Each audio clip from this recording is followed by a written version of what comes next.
রাফিউ 100বার পড়লে কি হয়? ইয়া রাফিউ, হে উন্নতি প্রদানকারী।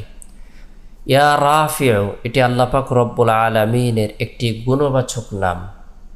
ইয়া রাফিউ নামের অর্থ হলো হে উন্নতি প্রদানকারী। আল্লাহ তাআলা বাহ্যিক উন্নতি প্রদান করেন, অভ্যন্তরীণ উন্নতি প্রদান করেন।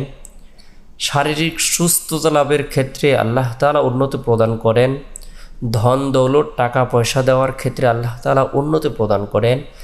ইজ্জত সম্মান দিয়ে আল্লাহ তাআলা উন্নতি প্রদান করেন। আল্লাহ পাক রব্বুল আলামিন কাউকে সম্মানিত করেন, কাউকে আবার লাঞ্ছিত, অপমান, অপদস্থিত করেন। ওয়াতুইজ্জু মান তাশা ওয়া তুযিল্লু মান তাশা বিয়াদিকাল খায়র। সব কিছু ক্ষমতার মালিক আল্লাহ। আল্লাহ তাআলা কাউকে সম্মানের আসন প্রদান করেন, আবার কাউকে আল্লাহ তাআলা লাঞ্ছিত করেন, বঞ্চিত করেন, অপমান অপদস্থ করেন। সকল ক্ষমতার মালিক আল্লাহ। আল্লাহ তাআলার গুণবাচক নাম পাঠ করার মাধ্যমে যে ব্যক্তি আল্লাহ তাআলাকে ডাকবে, আল্লাহ পাক রব্বুল আলামিন তার ডাকে সাড়া দিবেন। কারণ আল্লাহ তাআলা বলেন, ওয়ালিল্লাহিল আসমাউল হুসনা ফাদউহু বিহা। আল্লাহ পাক রব্বুল আলামিনের জন্য রয়েছে সুন্দর সুন্দর নামসমূহ, সুতরাং তোমরা তার সুন্দর নাম ধরে আহ্বান করো, তাকে ডাকো, আল্লাহ পাক রব্বুল আলামিন তোমাদের ডাকে সাড়া দেবেন। বান্দা অভাবে পতিত হয়েছে, সে আল্লাহ তাআলাকে ডাকবে, আল্লাহর গুণবাচক নাম পাঠ করে আল্লাহ তাআলাকে স্মরণ করবে, আল্লাহ তাআলা তার ডাকে সাড়া দেবেন। বান্দা বিপদগ্রস্ত হয়েছে, সে আল্লাহ তাআলাকে ডাকবে, আল্লাহ তাআলা তার ডাকে সাড়া দেবেন। বান্দা অসুস্থ হয়েছে, সে আল্লাহ তাআলাকে ডাকবে, আল্লাহ তাআলা তার ডাকে সাড়া দেবেন। বান্দা অভাব অনটনের মধ্যে রয়েছে, চিন্তা পেরেশানির মধ্যে রয়েছে, দুঃখ কষ্টের মধ্যে রয়েছে, হতাশা দুর্দশার মধ্যে রয়েছে, সে আল্লাহ তাআলাকে ডাকবে, আল্লাহ পাক রব্বুল আলামিন তার ডাকে সাড়া দেবেন। ইয়া রাফিউ এটি আল্লাহ পাক রব্বুল আলামিনের গুণবাচক বরকতপূর্ণ একটি নাম। আমরা যারা পেরেশানির মধ্যে রয়েছি, শারীরিক উন্নত হতে চাই, মানসিক উন্নতি লাভ করতে চাই, ধন দৌলত টাকা পয়সার ক্ষেত্রে উন্নত লাভ করতে চাই, তাহলে আমরা পাক পবিত্র হয়ে, পরিষ্কার পরিচ্ছন্ন হয়ে, পবিত্রতা অর্জন করার পর আমরা 2 রাকাত সলাতুল হাজত নামাজ আদায় করে নেব।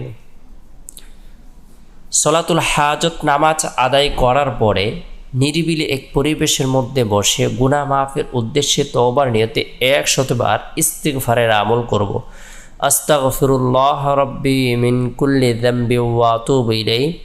যে ব্যক্তি ইস্তিগফারের আমল করবে, আল্লাহ তাআলা তার হায়াতের মধ্যে, রিজিকের মধ্যে, শারীরিক সুস্থতার মধ্যে বরকত প্রদান করবেন। পাহাড় পরিমাণ গুনাহ, সমুদ্রের ফেরা পরিমাণ গুনাহ হলেও আল্লাহ তাআলা মাফ করে দিবেন।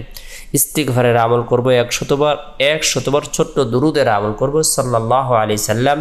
আল্লাহ তাআলা রহমত বর্ষণ করবেন, গুনাহকে মাফ করে দিবেন, পদমর্যাদাকে বৃদ্ধি করে দিবেন। এরপরে ইয়া রাফিউ 100 বার আমল করব। আল্লাহ তাআলার গুণবাচক নাম আমল করার পরে হাত উত্তোলন করে রব্বুল আলামিনের দরবারে হাজত পূরণের উদ্দেশ্যে রুনাজারি করব, দোয়া করব। আল্লাহ তাআলা দোয়ার বরকতে কঠিন ও জটিল বিপদ দূর করে দিবেন, গায়েবী সাহায্য প্রদান করবেন, আশা আকাঙ্ক্ষাকে আল্লাহ তাআলা পূরণ করে দিবেন।